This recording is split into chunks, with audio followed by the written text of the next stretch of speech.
اعوذ باللہ السمیع العلیم من الشیطان الرجیم من حمزہ ونفخہ ونفثہ بسم اللہ الرحمن الرحیم ربی یسر ولا تعسر وتمم بالخیر ربی زدنی علما لیس لک من الامر شیء او یتوب علیہم او یعذبہم فانہم ظالمون وللہ ما فی السماوات وما فی الارض یغفر لمن یشاء ویعذب من یشاء واللہ غفور الرحیم۔ دو آیتیں ہیں یہ، آیت نمبر 128 اور 129 سورہ آل عمران، چوتھا سپارہ، اور ترجمہ احمد رضا کا کنز الایمان ہے۔ لیسا کا مطلب ہوتا ہے نہیں ہے، یہ معنی ہوتا ہے، اس کا حال کا معنی دیتا ہے نہیں ہے، ٹھیک ہے۔ یہ بات تمہارے ہاتھ نہیں، یہاں ترجمہ ہے نہیں، یہ لیسا کا ترجمہ ہے۔ یہ بات تمہارے ہاتھ نہیں، لکا آپ صلی اللہ علیہ وسلم مخاطب ہیں، یا انہیں توبہ کی توفیق دے یا ان پر عذاب کرے، او یتوبہ، یا یہ کہ وہ لوٹ آئیں، واپس ہو جائیں۔ توبہ کا مطلب ہوتا ہے واپس ہونا، ٹھیک ہے۔ جس حال میں انسان ہے، گناہ گار تھا، تو کیا ہو گیا، توبہ کر کے تائب ہوا اور پھر وہ نیکیوں کی طرف لوٹ آیا، ٹھیک ہے۔ مجرم تھا تو اپنے جرائم سے توبہ کر کے کیا ہوا، مخلص ہو گیا، تو یعنی لوٹنے کو کہتے ہیں۔ توبہ کا معنی ہوتا ہے لوٹنا، اپنے رب کی طرف واپس ہونا، ٹھیک ہے۔ توبہ کا یہ معنی ہوتا ہے، اور استغفار کا معنی ہوتا ہے معافی مانگنا۔ او یعذبہم، یا ان پر عذاب کرے کہ وہ ظالم ہیں، ٹھیک ہے، ظالم تو وہ ہیں۔ اچھا، آپ اب دیکھیں گے کہ اوپر سے بات کس کی ہو رہی تھی، جنگ بدر والوں کی ہوئی، جنگ احد والوں کی ساتھ ہی ساتھ چل رہی تھی آگے پیچھے۔ تو جنگ احد میں کیا ہوا تھا، ان ظالموں نے کیا کیا تھا اپنے نبی علیہ الصلوۃ والسلام کے ساتھ، کس طرح کی ظلم و زیادتی اور کس طرح کے یعنی جرم انہوں نے کیے تھے، تو وہ ظالم تو تھے۔ اچھا، پھر یہ بات اللہ تعالیٰ نے یہاں کیوں فرمائی، ابھی آپ کو آگے انشاءاللہ اس کا پتہ چل جائے گا، قرآن ہی بیان کر دے گا، پھر باقی صاحب قرآن جن پر قرآن نازل ہوا وہ بیان کرتے ہیں۔ اور اللہ ہی کا ہے جو کچھ آسمانوں میں ہے اور جو کچھ زمین میں ہے، یعنی کسی اور کا نہیں ہے۔ زمین میں جو کچھ بھی ہے، زمین خود بھی، اور زمین میں جو کچھ بھی ہے وہ کس کا ہے، وہ اسی مالک کا ہے جس نے اس کو پیدا کیا، اس کو بنایا، اس کو وجود بخشا ہے، تو اسی اللہ کا ہے، للہ، اللہ ہی کا ہے، ٹھیک ہے۔ اور اللہ جسے چاہے کیا کرے، جسے چاہے بخشے، یغفرو، وہ جس کو چاہے معاف کر دے، جس کی چاہے مغفرت کر دے، جس کے چاہے گناہوں کو محو کر دے، مٹا دے، ٹھیک ہے، اور جس کو چاہے وہ عذاب دے، مالک ہے، ٹھیک ہے۔ تو اس کو حق رکھتا ہے کہ کون ہے عذاب کا مستحق، کون ڈھیٹ ہے، کون ضدی ہے، وہ جانتا ہے، اور جسے چاہے وہ عذاب دے، ٹھیک ہے۔ وَيُعَذِّبُ مَن يَشَاءُ، جس کو چاہے۔ اور کیا ہے، بات یہ نہیں ہے کہ اللہ تعالیٰ کسی پر ظلم کرتا ہے، نہیں، بلکہ وہ تو غفور بھی ہے اور رحیم بھی ہے، اور اللہ بخشنے والا بھی ہے، بخشنے والا سے مراد معاف کرنے والا بھی ہے اور رحم کرنے والا بھی ہے۔ وہ صرف معاف نہیں کرتا بلکہ معافی کے ساتھ ساتھ انعام و اکرام بھی عطا کرتا ہے، وہ بڑی مہربانی فرماتا ہے۔ اب آپ آگے یہاں پر یہی احمد رضا ہی کا جو نام نہاد عاشق رسول مشہور ہیں، ٹھیک ہے، کاغذی عاشق رسول، اور عشق رسول کے اس کی چادر اوڑھ کر اس میں جو انہوں نے شرک پھیلایا ہے، انہی کے ترجمے میں آپ ذرا دیکھ لیجئے گا، اس آیت مبارکہ پر آپ غور کیجئے گا کہ یہ بات تمہارے ہاتھ نہیں، کون کہہ رہا ہے، قرآن کہہ رہا ہے۔ اور قرآن کس نے نازل کیا ہے، مالک نے نازل کیا ہے۔ اس مالک نے کیا فرمایا، یہ بات تمہارے ہاتھ نہیں، ٹھیک ہے۔ ابھی اس کا ترجمہ ہم آپ کو، یعنی آسان ترجمہ بھی ابھی ہم آپ کو سنائیں گے، لیکن ان کا ترجمہ ہم آپ کو تھوڑا سا یعنی ازبر کرانا چاہتے ہیں کہ کیا کہہ رہے ہیں، یہ بات تمہارے ہاتھ نہیں، ٹھیک ہے۔ نبی کریم صلی اللہ علیہ وسلم نے ان کے لیے بد دعا کی تھی، کس کے لیے، احد والوں کے لیے۔ کیوں، وہاں ہوا کیا تھا، احد میں کیا ہوا تھا، اپنے نبی علیہ السلام کو ان کافروں نے کتنی اذیتیں اور تکلیفیں پہنچائی تھیں، دندان مبارک شہید ہو گئے تھے، اور آپ کے رخسار انور پر زخم آئے تھے اور خون کے دھارے بہہ رہے تھے، وہ بھی ہم آپ کو حدیث بھی دکھائیں گے۔ لیکن یہ کیا کہہ رہے ہیں، آپ دیکھیں کہ جو کہتے ہیں کہ نبی علیہ السلام مختار کل ہیں، جس وقت جو چاہیں وہ کر دیتے ہیں، جس وقت جو چاہیں وہ ہو جاتا ہے، یہ اسی نبی علیہ السلام کے ہی بارے میں نبی علیہ السلام کے مالک نے اور ہمارے مالک نے کیا فرمایا ہے، یہ بات تمہارے ہاتھ نہیں، یا انہیں توبہ کی توفیق دے یا ان پر عذاب کرے. ٹھیک ہے. ترجمہ میں نے احمد رضا کا اس لیے دکھایا ہے تاکہ آپ کو یہ پتہ چلے کہ کوئی یہ نہ سمجھے کہ نہیں کسی گستاخ نے، کسی بے ادب نے ترجمہ کر دیا ہے اور وہ صحیح ترجمہ نہیں کیا. اب آپ ترجمہ دیکھ لیجئے پیر محمد کرم شاہ الازہری کا، جن کا ضیاء القرآن ہے. یہ بھی عاشق رسول کی دوسری قسم ہے، احمد رضا کے فالوور ہیں، بریلوی ہیں. کیا فرماتے ہیں ترجمہ ذرا دیکھ لیجئے. لیسا کا نہیں ہے، میں نے آپ کو بتایا تھا لیسا کا معنی ہوتا ہے نہیں ہے، آپ کا اس معاملے میں کوئی دخل. یہ ترجمہ انہوں نے کیا ہے. چاہے تو اللہ ان کی توبہ قبول فرما لے اور چاہے تو عذاب دے انہیں، پس بے شک وہ ظالم ہیں. اب ہم آپ کو ایک ترجمہ اور بھی دکھا دیتے ہیں. یہ ہیں غلام رسول سعیدی مرحوم، ان کا ترجمہ ہے تبیان القرآن. یہ بھی بریلویت کے ایک شاخ ہیں. لیس لک من الامر، ٹھیک ہے، آپ اس میں سے کسی چیز کے مالک نہیں، ان کا ترجمہ ہے. اللہ چاہے تو ان کافروں کی توبہ قبول فرمائے یا ان کو عذاب دے، کیونکہ بے شک وہ ظلم کرنے والے ہیں. اب آئیے بخاری شریف دیکھتے ہیں، اس کا شان نزول. یہ ہے کتاب التفسیر، حدیث نمبر ہے 4559. آئیے دیکھیے، لیس لک من الامر شیء، باب قولہ، یہ اللہ تعالیٰ کے اس قول کے بیان میں ہے. یہ یہاں دیکھیے نبی کریم صلی اللہ تعالیٰ علیہ وآلہ وسلم نے کیا فرمایا تھا. اللہم لعن، ٹھیک ہے، کہ اے اللہ لعنت فرما. لعنت فرما کیا مطلب ہے؟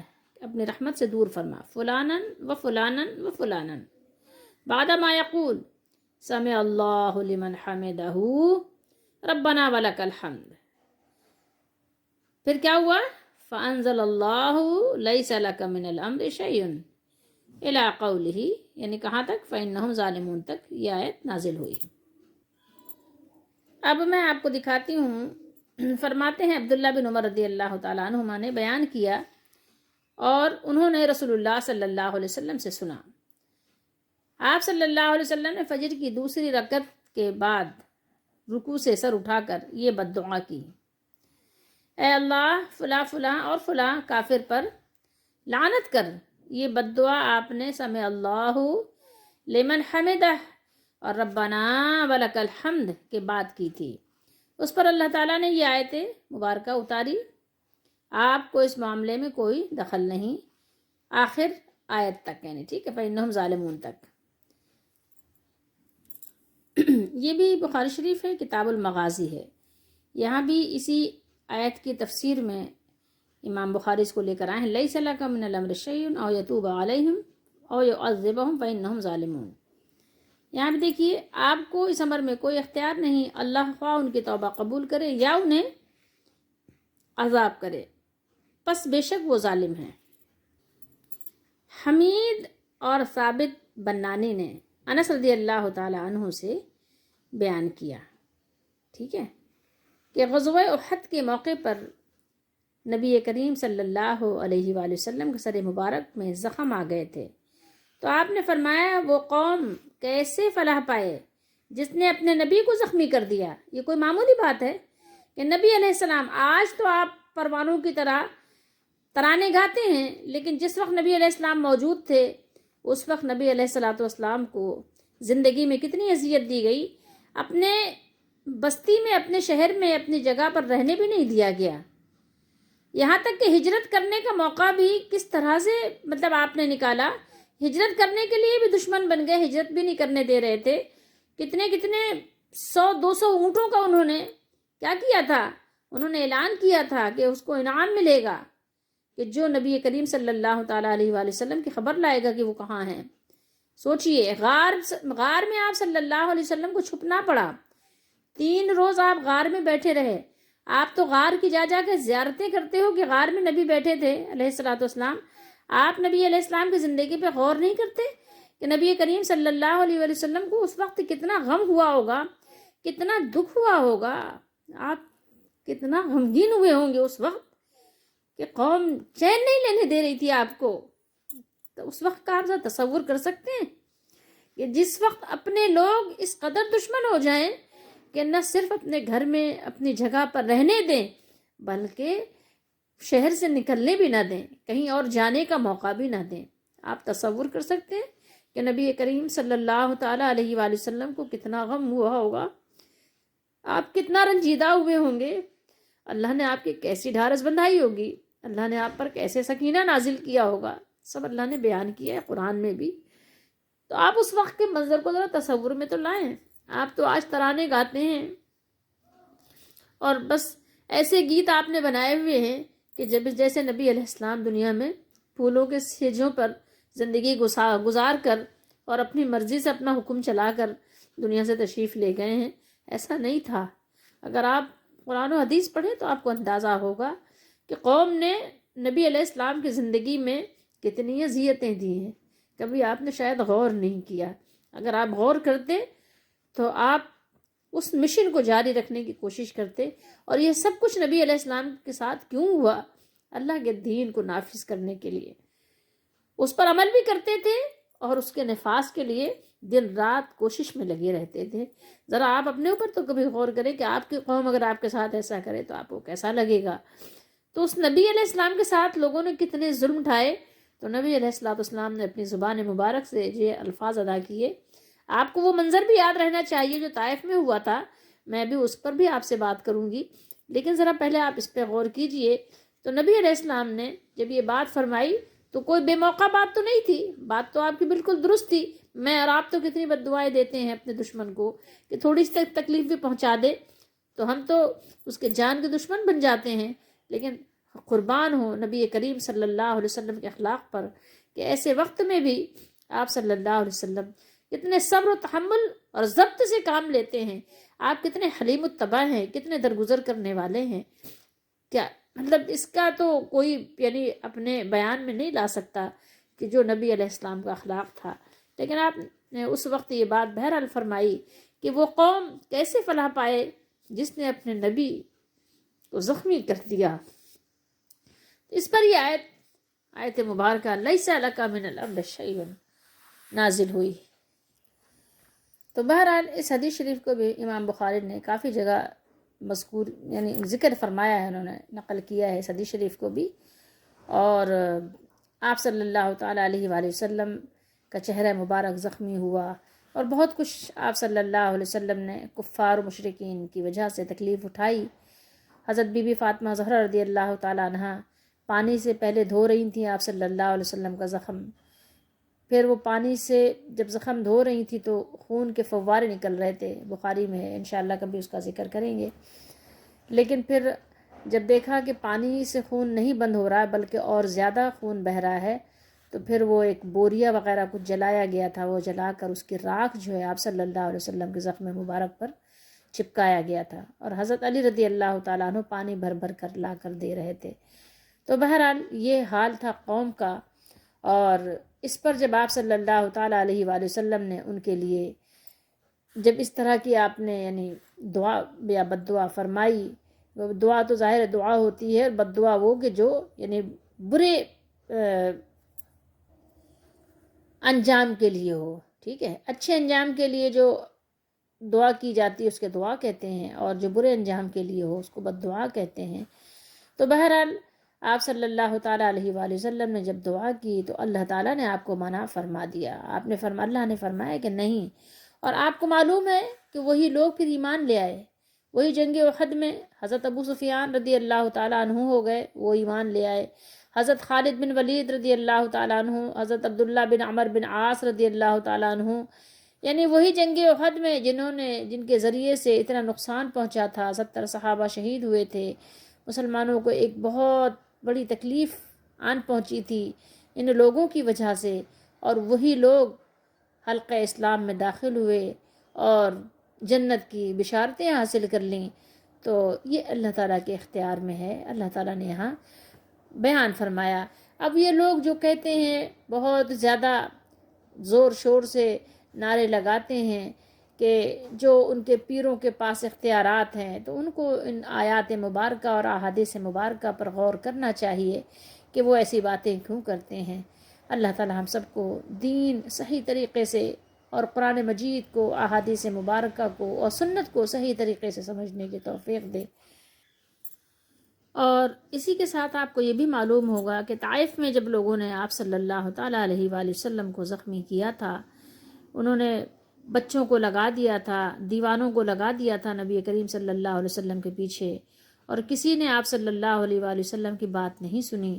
آپ صلی اللہ علیہ وسلم یقیناً بہت رنجیدہ خاطر ہوئے، اور جب آپ صلی اللہ علیہ وسلم غم کی حالت میں ایک جگہ بیٹھ گئے اور آپ نے اللہ سے مناجات کی، اور اس میں ایک بہت خوبصورت انداز سے جو اللہ تعالیٰ سے آپ صلی اللہ علیہ وسلم نے مناجات کی، اس میں ایک بات بڑی قابل غور ہے کہ جو آپ صلی اللہ علیہ وسلم نے بیان فرمایا۔ آپ نے کہا اے اللہ، میں آپ کو ساری باتیں تو نہیں ابھی کوٹ کروں گی یہاں پر، بس ایک بات آپ غور کیجئے کہ نبی کریم صلی اللہ علیہ وسلم نے کس انداز سے فریاد کی۔ فرمایا اے اللہ، اے میرے مالک، اگر تم مجھ سے ناراض نہیں ہے، اگر آپ مجھ سے ناراض نہیں ہیں تو پھر مجھے اس کی کوئی پرواہ نہیں ہے کہ جو یہ لوگ میرے ساتھ کر رہے ہیں۔ اور آپ نے وہاں ان کے لیے دعا کی کہ اے اللہ، یہ قوم ہے، یہ مجھے جانتے نہیں ہیں، ان کو معاف کر دے۔ تو آپ صلی اللہ علیہ وسلم نے فرمایا کہ اگر مولا تو ناراض نہیں ہے تو پھر مجھے کوئی پرواہ نہیں ہے۔ اس سے پہلے آپ نے یہ بات کہی تھی کہ اے اللہ، مجھے تو کن کے حوالے، کن لوگوں کے حوالے آپ نے مجھے کر دیا ہے۔ یہ مطلب اس طرح کے لوگ جو اپنے نبی کو دیوانہ کہہ کے بلاتے ہیں، جو اپنے نبی کو مجنوں کہتے ہیں، جو اپنے نبی کے لیے اس طرح کے الفاظ نکالتے ہیں کہ جو ایک انسان کے اندر حیا ہو تو وہ یہ الفاظ ادا بھی نہیں کر سکتا، کسی اپنے بڑے کو کیا اپنے برابر والے کو بھی ایسے بات غصے سے یا نفرت آمیز انداز میں نہیں کہہ سکتا ہے۔ بطور مذاق تو چلے کوئی کہہ بھی لیتا ہے، لیکن ایسے نہیں کہتا، اور کسی آئے ہوئے مہمان کو اس طرح نہیں کہتا۔ اور جب کہ نبی ہیں، وقت کے نبی کے ساتھ امت یہ سلوک کر رہی ہے، اللہ کو جلال آ گیا، اللہ نے فرشتہ بھیجا، جبریل علیہ السلام آئے کہ اے اللہ کے رسول، آپ کے پاس یہ جبل کا فرشتہ حاضر ہے۔ جبل کہتے ہیں پہاڑ کو، اور جو طائف آباد تھا، دو پہاڑوں کے درمیان آباد تھا، جیسے یہ طائف ہے اور یہ بھی پہاڑ ہے اور یہ بھی پہاڑ ہے، بیچ میں طائف ایک سرسبز و شاداب بستی تھی۔ آپ حکم دیجئے، دونوں پہاڑوں کو یہ فرشتہ ملا دے گا، کیونکہ ظاہر ہے اس کے لیے پہاڑ کو پکڑنا ایسے ہی ہے جیسے میرے اور آپ کے لیے ایک پلیٹ کو پکڑنا ہے، اس کے لیے کوئی مسئلے والی بات نہیں ہے۔ تو آپ حکم دیں، دونوں پہاڑوں کو یہ ملا دے گا، بستی اسی کے درمیان پس جائے گی۔ اللہ کے نبی نے فرمایا نہیں، میں ان کے لیے عذاب بن کر نہیں آیا ہوں، مفہوم حدیث شریف کا، میں ان کے لیے رحمت بن کر آیا ہوں۔ میں ان کے لیے دعا کروں گا کہ اگر یہ ایمان نہیں لاتے تو کوئی بات نہیں ہے، ان کی اگلی قوم میں ان کے بچے پیدا ہوں گے، ان کے اولادوں میں ایمان لائیں گے۔ وہی ہوا، اللہ نے آج دیکھیں طائف میں مسلمان بستے ہیں، بعد میں سب طائف والے تمام جزیرہ عرب سب مسلمانوں سے آباد ہوا۔ بہرحال تو نبی کریم صلی اللہ تعالیٰ علیہ وآلہ وسلم نے اس وقت، اللہ تعالیٰ جب غضبناک ہوا تو آپ صلی اللہ علیہ وآلہ وسلم نے اس وقت جو ہے حکم نہیں دیا کہ ہاں اللہ ان کو پیس دے، ٹھیک ہے اللہ تعالیٰ آپ نے مجھے بھیجا ہے، مجھے اس وقت آپ نے اختیار دیا ہے تو میں ان کو پیس کر رکھ دوں اور میں ان کو ملیح میٹ کر دوں۔ نہیں، آپ صلی اللہ علیہ وسلم نے صبر، ضبط، تحمل سے کام لیا۔ لیکن یہاں جب غزوہ احد میں آپ کو انتہائی درجے کی تکلیف پہنچائی اور 70 صحابہ شہید ہوئے اور بہت کچھ، یعنی ہم تو صرف الفاظوں میں پڑھتے ہیں، جب گزرتی ہے گزرنے والا جانتا ہے کہ اس وقت کا منظر کیا ہوتا ہے۔ اور بیان کرنا یہ تو ایک کامن سی بات ہے، آپ کچھ بھی لے کر بیان کر دیں، کہانیاں بھی بہت بیان ہوتی ہیں، بہت کچھ بیان ہوتا ہے، بیان کرنا ایک الگ معاملہ ہوتا ہے، اور جو منظر گزرتا ہے فی نفس ہی تو وہ اس کا معاملہ کچھ اور ہوتا ہے۔ تو آپ صلی اللہ تعالیٰ علیہ وآلہ وسلم نے جب یہاں پر آپ پر یہ معاملات گزرے، وہاں گزرے طائف میں، تو آپ صلی اللہ علیہ وسلم نے درگزر فرما دیا۔ لیکن جب یہاں احد پر یہ معاملہ گزرا تو آپ صلی اللہ علیہ وسلم نے جب یہ الفاظ ادا کیے کہ اللہ تعالیٰ ان پر عذاب بھیج، اللہم لعن، اللہ ان پر لعنت بھیج، تو اس وقت پر یہ آیتیں نازل ہوئیں، لیس لک من الامر شیء۔ یہ دیکھیے پھر اس وقت شان نزول میں نے آپ کو بتایا کہ یہ کب نازل ہوئی، تو اللہ نے اپنے نبی کو فرمایا کہ نہیں، حکم اللہ کا چلتا ہے، اللہ جب چاہے جو حکم فرمائے، اللہ حکم فرمائے کہ اے نبی آپ پہاڑ کو حکم دے دیں، فرشتے کے پہاڑ کو، پہاڑ کے فرشتے کو حکم دے دیں کہ یہ پہاڑوں کے درمیان ان کو پیس دے تو اللہ کا حکم چلے گا. ٹھیک ہے, نبی علیہ السلام نے منع فرما دیا تو اللہ نے کہا ٹھیک ہے. اور اگر نبی علیہ السلام اپنی طرف سے آپ نے یہ بات کہی, دعا کی اللہ تعالیٰ سے, بد دعا کی, کہ دعا اس لحاظ سے کہ ظاہر مسلمانوں کو راحت پہنچے, کافر برباد ہوں تو مسلمانوں کے حق میں یہ دعا ہوئی اور کافروں کے حق میں بد دعا ہوئی, تو اللہ تعالیٰ نے آپ کو منع فرما دیا اور انہی لوگوں کو ایمان کی دولت سے مالا مال کر دیا اللہ نے. تو یہ بات ہے کہ حکم اللہ کا چلتا ہے, حکم نہیں چلتا مگر اللہ کا, ان الحکم الا للہ. تو بہرحال نبی علیہ الصلوۃ والسلام کی زندگی ایک بہت بڑی دکھ بھری داستان ہے. انسان پڑھے تو پڑھتا رہے, سنے تو سنتا رہے. یہاں پر دیکھیے, یہاں پر بھی انہوں نے بیان کیا ہے ضیاء القرآن میں, احد کے دن جب نبی کریم صلی اللہ علیہ وآلہ وسلم کے دندان مبارک شہید کیے گئے, رخ انور زخمی کیا گیا, تو آپ صلی اللہ علیہ وسلم نے فرمایا وہ قوم کیوں کر نجات پا سکتی ہے جس نے اپنے اس نبی کے سر کو مجروح کیا, مجروح یعنی زخمی کیا, اور دانت شہید کیے جو انہیں اللہ کی طرف بلاتا ہے. اس وقت یہ آیت مبارکہ نازل ہوئی. یہ بھی فرما رہے ہیں یہ آیت مبارکہ کا شان نزول. قرآن مجید کی آیت مبارکہ جب آپ تلاوت کریں گے, اس پر غور کریں گے, تو آپ کو اندازہ ہوگا کہ اللہ تعالیٰ نے سارا کچھ اپنے اختیار میں رکھا ہے. اللہ کا حکم, اس کی مرضی, اس کی مشیت, جب جس چیز کے لیے جیسے ہوتی ہے وہی حکم پائے تکمیل تک پہنچتا ہے. ہاں, اپنے بندوں کو اللہ تعالیٰ عزت افزائی عطا فرماتا ہے. انبیاء علیہ الصلوۃ والسلام, اس کے رسول اللہ تعالیٰ نے جو بھیجے, ان کو اللہ تعالیٰ نے عزت افزائی عطا فرمائی, ان کا مقام, ان کا مرتبہ بلند فرمایا. اور آپ کو پتہ ہے اس کی وجہ بھی کیا ہے, کہ ظاہر ہے کہ ان کی زندگی اپنی اللہ کی اطاعت کے لیے وقف ہوتی تھی. وہ اس سے آگے پیچھے نہیں ہوتے تھے. اور ظاہر ان کا انتخاب کون کرتا ہے؟ اللہ کرتا ہے. تو یہ ساری چیزیں سمجھنے کی ہیں کہ مختار کل ذات اللہ کی ہے, اور اللہ تعالیٰ نے کسی کے اختیار میں کوئی چیز نہیں دی ہے. نبی علیہ السلام کی عزت کرنا, ان سے محبت کرنا, یہ ان کا حق ہے. یہ اللہ نے ہمیں حکم دیا ہے کہ ہم ان کے ساتھ کریں. زندگی میں یہ تھا کہ ان کی جان کی حفاظت اس طرح کریں کہ جیسے اپنی جان ہی کرتے ہیں, اس سے بڑھ کر, اور ان کے خاندان والوں سے محبت, ہر چیز یعنی نبی علیہ السلام کی زندگی پر قربان کرنا. لیکن نبی علیہ الصلوۃ والسلام کو اللہ کا شریک نہیں ٹھہرانا, یا نبی علیہ السلام کی پوجا نہیں کرنی. یہ اس کا حکم اللہ نے کہیں پر نہیں دیا. اور آپ یہ نہیں کر سکتے کہ محبت یا غلو میں آ کر آپ یہ کہنے لگ جائیں کہ نہیں, ہمارے نبی صلی اللہ علیہ وسلم کو سارا ہی کچھ اختیار ہے, جو چاہیں جیسے چاہیں جس وقت چاہیں کر ڈالیں. ایسا اللہ تعالیٰ نے حکم نہیں فرمایا. اور جیسا اللہ نے فرمایا ہمارے لیے فائدہ یہی ہے کہ ہم اس کو اسی طرح مان لیں. آپ دیکھیں کہ اللہ تعالیٰ نے ان تمام لوگوں کو جن کا نام لے کر نبی کریم صلی اللہ علیہ وسلم نے آپ نے لعنت فرمائی تھی, آپ لعنت فرما رہے تھے, تو اللہ تعالیٰ نے ان سب کو توبہ کی توفیق عطا فرمائی اور وہ سب مسلمان ہو گئے. اب اس سے آپ کو کیا پتہ چلا کہ کیا نبی کریم صلی اللہ علیہ وسلم مختار کل ہے؟ آپ صلی اللہ علیہ وسلم عالم الغیب ہیں. اگر آپ صلی اللہ علیہ وسلم کو یہ غیب کا علم ہوتا کہ یہ خالد بن ولید رضی اللہ تعالیٰ عنہ, حضرت عبداللہ بن عمر عاص رضی اللہ تعالیٰ عنہ, حضرت ابو سفیان رضی اللہ تعالیٰ عنہ, یا بے شمار اس میں سے جو 70 قیدی بنے تھے تقریباً سبھی, ٹھیک ہے, اس میں آپ صلی اللہ علیہ وسلم کے ایک داماد بھی تھے, حضرت زینب رضی اللہ تعالیٰ عنہ کے شوہر, وہ بھی ایمان نہیں لائے تھے. تو جب یہ سارے مسلمان ہو گئے, آپ تصور کریں کہ نبی کریم صلی اللہ علیہ وسلم کے علم میں اگر یہ بات پہلے سے ہوتی تو کیا آپ ان کے لیے بد دعا کرتے؟ سوچئے, آپ صلی اللہ علیہ وسلم کے اپنے عزیز چچا جو کیا کہتے ہیں حضرت ابو طالب, وہ مسلمان نہیں ہوئے. اب آپ کیا کہیں گے اس کے بارے میں؟ نبی کریم صلی اللہ علیہ وسلم کا اگر اپنا اختیار ہوتا تو کیا اپنے چچا کو آپ ایسے ہی چھوڑ دیتے, ان کو آپ مسلمان نہ بنا لیتے؟ لیکن آپ بخاری مسلم اٹھا کر پڑھ لیجئے, احادیث مبارکہ کی کتابیں اٹھا کر پڑھ لیجئے کہ کیا ہے اس کے بارے میں, کیا ذکر ہے. خود قرآن میں پڑھ لیجئے, قرآن میں ایک آیت نازل ہوئی ہے باقاعدہ کہ اے نبی صلی اللہ علیہ وسلم, آپ جسے چاہیں اس کو مسلمان نہیں کر سکتے, اس کو ایمان کی دولت سے مالا مال نہیں کر سکتے. مفہوم ہے حدیث شریف قرآن مجید کی آیت کا, سورہ قصص میں ہے. اور اللہ تعالیٰ غفور الرحیم ہے. اللہ تعالیٰ کی مہربانیوں کا کوئی ٹھکانہ نہیں ہے. لیس لک من الامر شیء او یتوب علیہم او یعذبہم فانہم ظالمون. اللہ تعالیٰ نے ان سب کے حال پر کیا فرمایا؟ مہربانی فرما دی. اللہ تعالیٰ نے یہاں یعنی ایسا جملہ فرما دیا ہے جس سے یہ حقیقت آشکارا ہو جاتی ہے کہ دنیا اور آخرت میں صرف اسی وحدہ لا شریک کا حکم چلتا ہے، اسی کا حکم چلتا ہے، اسی کا سکہ چلتا ہے، وہ جو چاہے جیسے چاہے وہی ہوتا ہے، اور وہ جس چیز کا ارادہ فرما لیتا ہے وہ ہو کر رہتا ہے۔ بہت سے لوگ کہتے ہیں دیکھو تم نے مجھے ستایا تھا نا، تو دیکھو تم سزا بھگت رہے ہو۔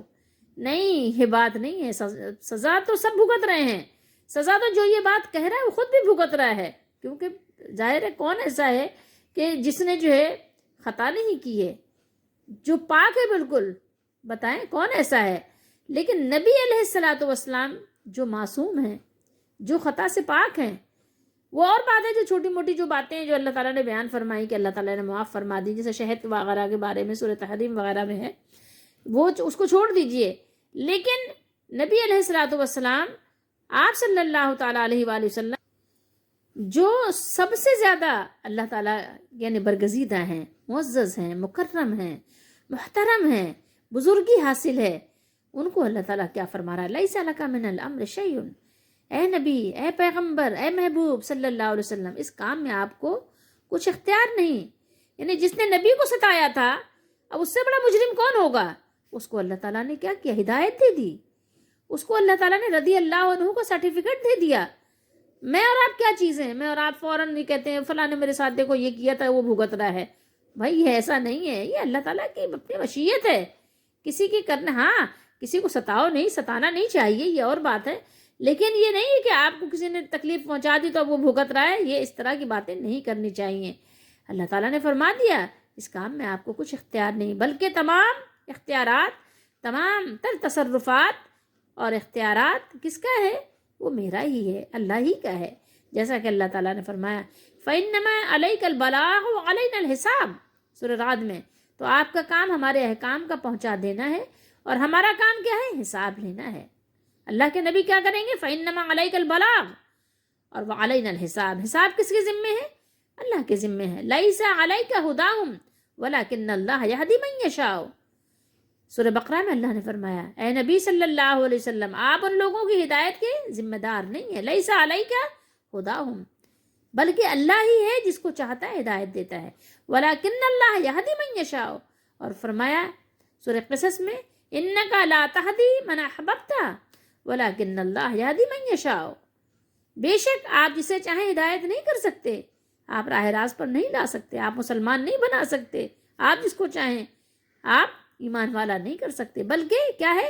اللہ ہی جس کو چاہتا ہے ہدایت دیتا ہے۔ یہ قرآن مجید کی صاف آیات ہیں، اس پہ تعویل کرنے کی ضرورت نہیں ہے۔ بلا وجہ شرک نہ کرو کہ نبی مختار کل ہیں، جس کو جو چاہیں عطا کر دیں، ٹھیک ہے؟ آج لو ان کی پناہ، آج مدد مانگ ان سے، پھر نہ مانیں گے قیامت میں اگر مان گیا۔ اس طرح کے اشعار پڑھ کے شرک نہ کرو، ٹھیک ہے؟ اے سبز گنبد والے منظور دعا کرنا، ایسے شرکی اشعار نہ پڑھو، اس سے بیزاری اختیار کرو۔ یہ ہمیں پتہ ہے کہ طاغوتی نظام ہے، کوئی پوچھنے والا نہیں ہے، جس کا جو جی چاہ رہا ہے وہ کر رہا ہے۔ طاغوتی نظام نے ایسا ہمیں اور آپ کو جکڑ لیا ہے کہ ہم بستی میں لوگوں کے ساتھ رہتے ہوئے بہت مشکل ہے کہ اس سے نکل سکیں، یا تو اپنے گھروں میں قید ہو جاؤ اور یا تو پہاڑوں میں نکل جاؤ اگر ایمان بچانا چاہتے ہو۔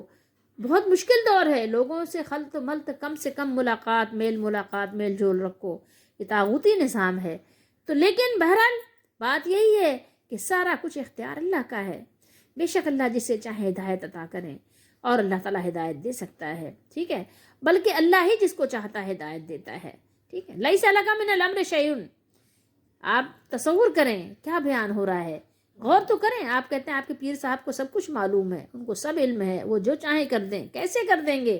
یہ نبی علیہ السلام جو تمام نبیوں کے سردار ہیں۔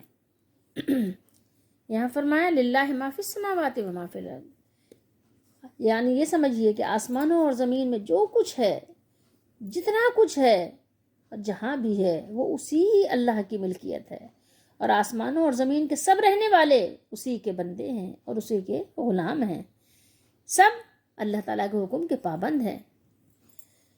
یغفر لمن یشاء، یغفر لمن یشاء ویعذب من یشاء، وہ جسے چاہے معاف کر دے، جسے چاہے معاف کر دے۔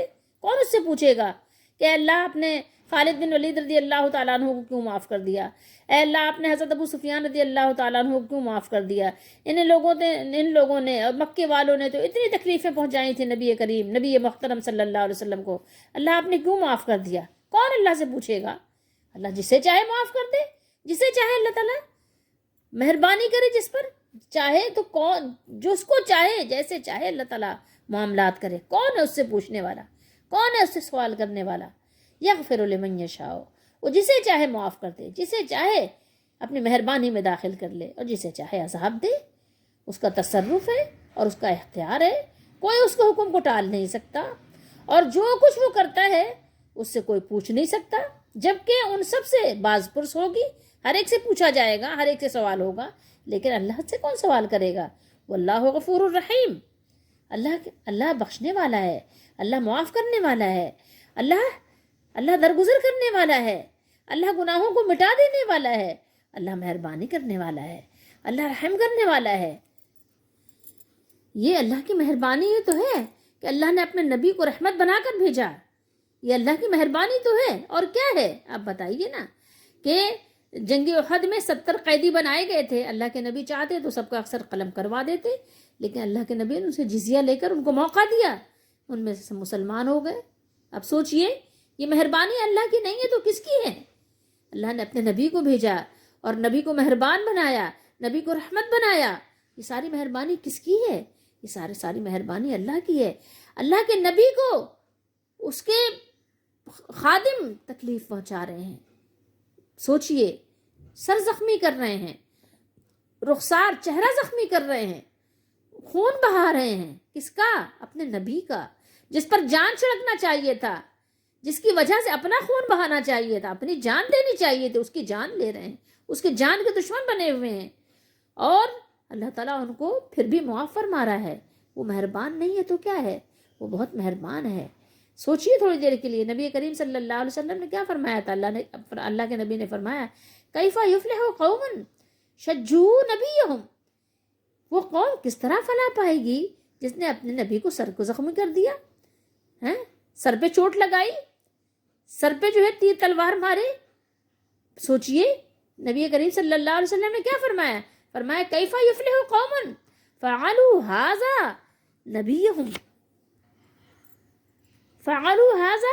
نبیہم وہو یدعوہم الی ربہم، وہ قوم کس طرح فلاح پائے گی جس نے اپنے نبی کے ساتھ یہ سلوک کیا، جبکہ وہ انہیں اپنے رب عز و جل کی طرف دعوت دے رہے تھے۔ نبی کس کی طرف بلا رہے ہیں؟ اللہ کی طرف بلا رہے ہیں، جنت کی طرف بلا رہے ہیں، واللہ یدعو الی دار السلام، سلامتی کے گھر کی طرف بلا رہے ہیں، کامیابیوں کے گھر کی طرف بلا رہے ہیں۔ دنیا تو کیا ہے؟ یہ عارضی ٹھکانہ ہے۔ دنیا میں تو دیکھیں یہ خوشی کے ساتھ کئی غم لگے ہوتے ہیں، اور ہر خوشی میں ایک دھڑکا لگا ہوتا ہے کہیں یہ چھن نہ جائے۔ اس جنت کی طرف بلا رہے ہیں جو سلامتی کا گھر ہے۔ تم سوچو تو صحیح، تم اس نبی کی بات ماننے کے بجائے، اس نبی کی دعوت، اس کے پیغام کو آگے پہنچانے کے بجائے تم اسی نبی علیہ السلام کے جان کے دشمن بن گئے ہو۔ تم کیسے لوگ ہو؟ لیکن پھر بھی اللہ نے ان کو موقع دیا، اللہ نے ان کو دیکھیں توبہ کی توفیق دی کہ وہ لوٹے، اپنے رب کی طرف لوٹے، اسی نبی علیہ السلام کی طرف لوٹے، واپس ہوئے، اللہ نے ان کو معاف کیا۔ اور بہت سے ایسے جو ہر دھرم بنے رہے، اللہ نے ان کو عذاب بھی دیا۔ دنیا میں کیا کیا؟ نیست و نابود کیا، ان کو ذلیل کیا، رسوا ہوئے، قتل ہوئے، اور آخرت میں ان کے لیے ذلت کا، جہنم کا عذاب ہے۔ لیکن یہ سب کچھ اختیار کس کا ہے؟ یہ سب کچھ اختیار مالک الملک کا ہے، جس نے زمین و آسمان کو پیدا کیا، جس نے اس میں انسانوں کو، مخلوق کو بسایا، جس نے اس میں انبیاء علیہ السلام کو مبعوث فرمایا، جس نے کتابیں صحیفے نازل فرمائے، جس نے ہدایت کے چراغ روشن فرمائے۔ یہ اسی اللہ تعالیٰ کے اختیار میں ہے سب کچھ۔ اسی کو مانو، اسی کی عبادت کرو، اسی کے سامنے جھکو، اسی سے مانگو، اسی سے ڈرو، اسی کی پناہ طلب کرو، اسی کے چہرے کی پناہ طلب کرو، اسی کی پناہ کی چادر میں آؤ۔ ہمیں آپ کو چاہیے کہ ہم ہر وقت اپنے مالک سے، اس سے امیدیں لگائے رہیں، معافی مانگتے رہیں۔ اور یہ اللہ نے فرمایا کہ اللہ تعالیٰ ان کو عذاب کرے، تو عذاب کیوں کرے؟ اس کی وجہ بیان کی، کیونکہ وہ ظالم ہیں، وہ ظلم کر رہے ہیں۔ اگر ان پر عذاب ہو تو یہ اس کے مستحق ہیں۔ ہم دنیا میں آپ کی مثال لے لیں، کوئی کمپنی کا مالک ہو اور اس کا امپلائی اس کو تنگ کر رہا ہو، ستا رہا ہو بلا وجہ، یہ کوئی مثال بنتی نہیں ہے، کیونکہ اللہ تعالیٰ اور بندوں کی یہ کوئی مالک اور نوکر کی مثال نہیں ہے، ٹھیک ہے، بہت اس سے بہت بعید ہے. لیکن بہرحال ایک سمجھانے کے طور پر، سمجھنے کے طور پر کہ ہماری ظاہر ہے یہ جو کہیں کہ کم عقل سی چھوٹی چھوٹی جو ہماری ایک سوچیں ہیں، ان میں ایک کو سوچ دینے کے لیے کہ ایک مالک جو کمپنی کا مالک ہو اور اس کا ایک چھوٹا سا کسی چھوٹے عہدے کا ایک امپلائی ہو، تو کیا وہ اس سے پنگا لے سکتا ہے کیا؟ آپ بتائیں کتنا برداشت کرے گا وہ، کتنے دن کرے گا، کتنی تنخواہ دے گا اس کی بغاوت پر اس کو، اگر وہ ظلم کرے تو اللہ تعالیٰ اگر وہ ظلم کر رہے ہیں تو اگر اللہ تعالیٰ ان کو عذاب دے تو وہ مستحق تو اسی بات کے ہیں کہ ان کو عذاب دیا جائے. وہ مستحق تو اسی بات کے ہیں کیونکہ اپنے آپ کو اس بات کا انہوں نے مستحق بنا لیا ہے کہ ان کو عذاب دیا جائے. لیکن چونکہ اللہ تعالیٰ مہربان ہے تو وہ جیسے چاہتا ہے اپنے بندوں کے ساتھ معاملہ کرتا ہے. وہ جانتا ہے کہ کون کس معاملے کا مستحق ہے. اللہ ہمیں ظالموں میں سے نہ کرے، اللہ ہمیں اپنی رحمت والوں میں کرے.